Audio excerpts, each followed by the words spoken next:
ছিলেন এক ফুলে, এলেন জোড়া ফুলে। ক্যালেন্ডার পাল্টানোর আগেই দল বদলালেন অভিনেত্রী পার্ণ মিত্র। 2019 সালে বিজেপিতে যোগ দেন তিনি। 2021 সালের বিধানসভা নির্বাচনে বরানগর নির্বাচনী কেন্দ্র থেকে তাঁকে প্রার্থীও করা হয়েছিল।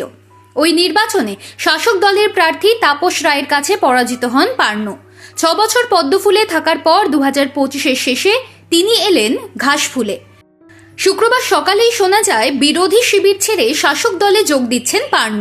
মন্ত্রী চন্দ্রিমা ভট্টাচার্যের নেতৃত্বে শুক্রবার দুপুর নাগাদ তৃণমূল ভবনে আনুষ্ঠানিকভাবে যোগ দেন অভিনেত্রী। কেন বিধানসভা নির্বাচনের আগে দল বদলের সিদ্ধান্ত নিলেন পার্ণ? শিবির বদলেই অভিনেত্রীর রাজনীতিবিদের দাবি, মানুষ মাত্রই ভুল করে, সেই ভুল সংশোধনের সময় এসে গিয়েছে। তৃণমূল কংগ্রেসে যোগদান করে নিজেকে ধন্য মনে করছি। 6 বছর আগে বিজেপিতে যোগ দিয়েছিলাম, আপনাদের সে কথা মনে আছে। মনে হচ্ছে এবার নিজেকে শুধরে নেওয়া উচিত, সেটাই করলাম। সংবাদ মাধ্যমের সামনে নিজের বক্তব্য রাখেন সদ্য শাসক দলে যোগ দেওয়া অভিনেত্রী।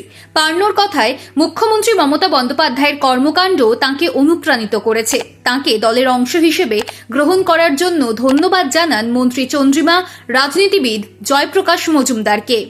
পার্ণর হাতে এদিন দলীয় পতাকা তুলে দেন চন্দ্রিমা। তাঁর কথাতেও অভিনেত্রীর বক্তব্যের সুর।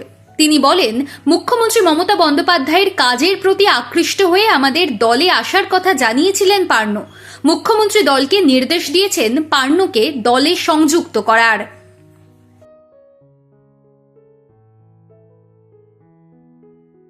পার্ণর অভিনয় জীবন শুরু 2007-এ। ছোট পর্দায় রবি ওঝার খেলা ধারাবাহিক দিয়ে শুরু। বড় পর্দায় তাকে নিয়ে আসেন অঞ্জন দত্ত। রঞ্জনা আমি আর আসবো না এই ছবির নায়িকা তিনি। অভিনেত্রীর ঝুলিতে বেডরুম, মাছ মিষ্টি অ্যান্ড মোর, রাজকাহিনী, আলীনগরের গোলকধাঁধা, অপুর পাঁচালী, অঙ্ক কি কঠিন এর মতো ছবি। 2021 সালে নির্বাচনের আগে শাসক দলের বিধায়ক মদন মিত্রের সঙ্গে দোলযাত্রা উদযাপনে নৌকা বিহার পার্টিতে যোগ দিয়েছিলেন পার্ণ। সেই ছবি সেই সময় রাজনীতি এবং টলিউডে আলোচনার বিষয় হয়েছিল।